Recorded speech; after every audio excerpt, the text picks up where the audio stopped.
ಮೀನು ಒಂದೇ ದಿನದಲ್ಲಿ ಇಷ್ಟೊಂದು ಮರಿ ತೆಗ್ಯುತ್ತಂತ ನನಗೆ ಗೊತ್ತೇ ಇರಲಿಲ್ಲ. ಶಾಕ್ ಆಗೋಯ್ತು. ಕಲಸಿ ಸಾಕಾಗೋಯ್ತು. ಡೋರ್ನೆಟೋ ಮಾಡ್ತಿದ್ದೀನಿ ನೋಡಿ.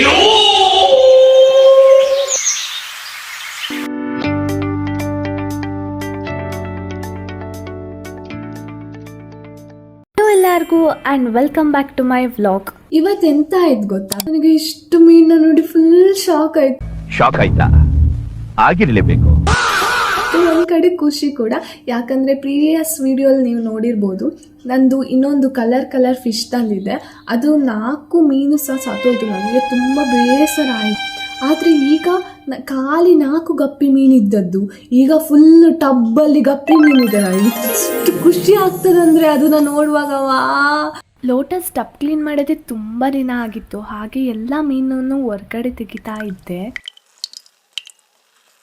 ಇವತ್ತು ಸ್ವಲ್ಪ ಬಿಸಿಲು ಜಾಸ್ತಿನೇ ಉಂಟು, ಮಳೆ ಬಂದಿಲ್ಲ.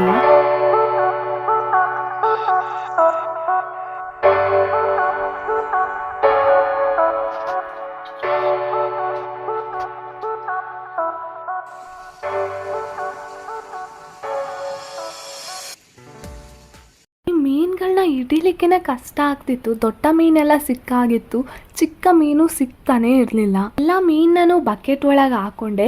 ಈಗ ಕ್ಲೀನಾಗಿ ಗೊತ್ತಾಗ್ತುಂಟು ಎಷ್ಟು ಮೀನು ಉಂಟು ಅಂತ. ತುಂಬ ಖುಷಿ ಆಗ್ತಿತ್ತು ನೋಡಿ. ಮತ್ತು ಸ್ವಲ್ಪ ಹೊತ್ತು ನಂದು ಬಕೆಟ್ ಒಳಗೆ ಕೈ ಇಟ್ಕೊಂಡು ಕೂತಿದ್ದೆ. ದೊಡ್ಡ ಮೀನು ನನ್ನ ಜೊತೆ ಅಷ್ಟು ಆಟ ಆಡಲ್ಲ, ಬಟ್ ಚಿಕ್ಕ ಮೀನೆಲ್ಲ ಬಂದು ನನ್ನ ಕೈಗೆ ತಿಂತಾ ಇತ್ತು. ನನಗೆ ಫುಲ್ ಖುಷಿ ಆಗ್ತಾ ಇತ್ತು.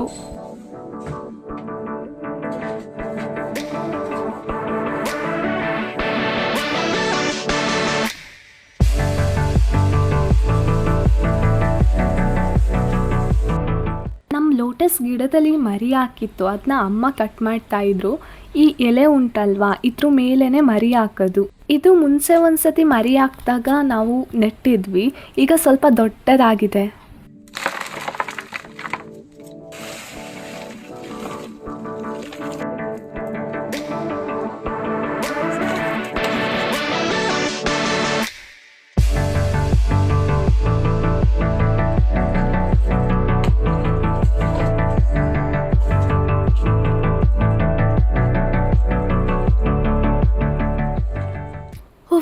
ಮಿಕ್ಸ್ ಮಾಡಿ ಸಾಕಾಯಿತು. ಅದಕ್ಕೆ ಆಟ ಆಡ್ಲಿಕ್ಕೆ ಕೂತ್ಕೊಂಡೆ. ನಾನು ತುಂಬ ಟೈಮ್ ಆದಮೇಲೆ ಮಣ್ಣಿಂದ ಆಟ ಆಡ್ತಿರೋದು ಗೈಸ್. ನಾನು ಡೋರ್ನೆಟೋ ಮಾಡ್ತಾ ಇದ್ದೀನಿ ಈಗ. ಅಮ್ಮ ಹೇಳ್ತಾ ಇದ್ರು ನಂದು ಈ ವರ್ಷ ಆದರೂ ಕಲಸಿ ಮುಗಿಯಲ್ಲ ಅಂತ. ಅಮ್ಮನೇ ಮಿಕ್ಸ್ ಮಾಡ್ಲಿಕ್ಕೆ ಸ್ಟಾರ್ಟ್ ಮಾಡಿದ್ರು. ಆ್ಯಂಡ್ ನನ್ನ ಡೋರ್ನೆಟೋ ನೋಡಿ ಹೇಗಾಗಿದೆ ಅಂತ.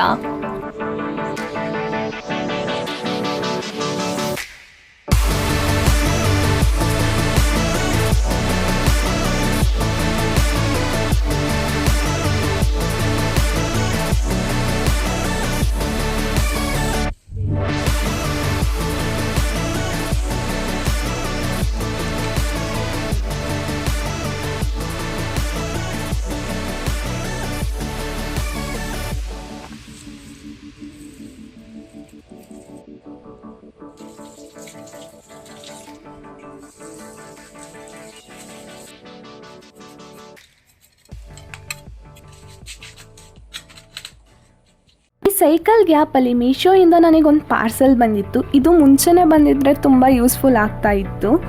ಪರವಾಗಿಲ್ಲ, ನೆಕ್ಸ್ಟ್ ಟೈಮ್ ಯೂಸ್ ಮಾಡಿದ್ರೆ ಆಯಿತು. ತುಂಬ ಕ್ಯೂಟ್ ಆಗಿತ್ತು. ಕೀ ಚೈನ್ಸ್ ಬಂದಿದೆ, ಕೈಗೆ ಹಾಕೊಂಡು ಮತ್ತೆ ಕಟ್ ಮಾಡಿದ್ವಿ ಅಂತ. ಲಾಕ್ ಆಗುತ್ತೆ ಆ್ಯಂಡ್ ಕೆಳಗೆ ಮಾಡಿದ್ರೆ ಓಪನ್ ಆಗುತ್ತೆ. ಚೆನ್ನಾಗಿ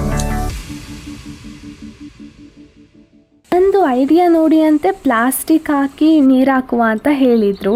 ಇಲ್ಲಾಂದರೆ ನೀರು ಗಲೀಜಾಗ್ತದಂತ. ಹಾಗೆ ನೀರು ಅಷ್ಟು ಗಲೀಜಾಗಿಲ್ಲ.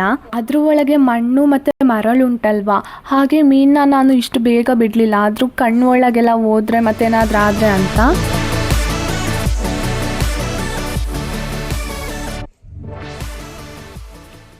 ಸೈಕಲ್ ಗ್ಯಾಪಲ್ಲಿ ನಾನು ಈ ರೈಲ್ ಹುಳ ಜೊತೆ ಆಟ ಆಡ್ತಿದ್ದೆ.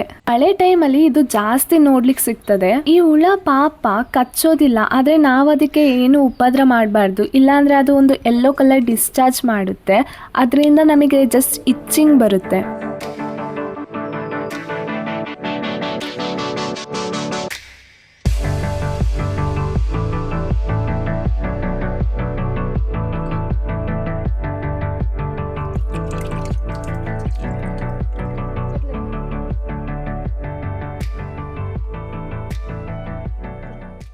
ಈ ಅಡಿಕೆಗೆ ಹಾಕಿ ತಿಂತಾರಲ್ವಾ, ಆ ಎಲೆನ ಅಮ್ಮ ನೆಟ್ಟಿದ್ರು, ಅದು ಎಷ್ಟು ಮೇಲೆ ಹೋಗಿದೆ ನೋಡಿ. ನಮ್ಮ ಮನೇಲಿ ತಿನ್ಲಿಕ್ಕೆ ಯಾರೂ ಇಲ್ಲ.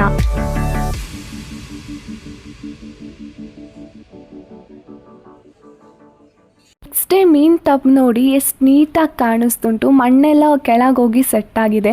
ಮೆಡಿಕಲ್ ಪ್ರಕಾರ ಈ ಮೀನನ್ನ ನಾವು ಜಾಸ್ತಿ ನೋಡ್ತಾ ಇದ್ರೆ ನಮ್ಮ ಸ್ಟ್ರೆಸ್ ಎಲ್ಲ ರಿಲೀಫ್ ಮಾಡಲಿಕ್ಕೆ ಹೆಲ್ಪ್ ಮಾಡುತ್ತೆ.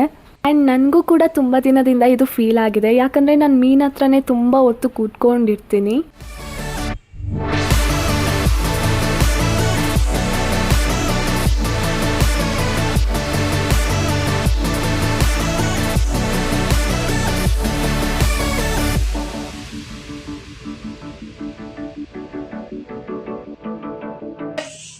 ಓಯ್ ಓಯ್,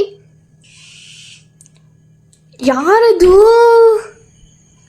ಇವತ್ತು ಬ್ಲಾಗ್ನ ನಾನು ಇಲ್ಲಿಗೆ ಎಂಡ್ ಮಾಡ್ತಿದ್ದೀನಿ. ನಾನು ಹೊಸ್ದಾಗಿ ನೋಡಿದ್ರೆ ಪ್ಲೀಸ್ ಗಾಯ್ಸ್ ಸಬ್ಸ್ಕ್ರೈಬ್ ಮಾಡ್ಕೊಳ್ಳಿ. ಮುಂದಿನ ಬ್ಲಾಗಲ್ಲಿ ಸಿಗುವ. ಬಾಯ್ ಬಾಯ್.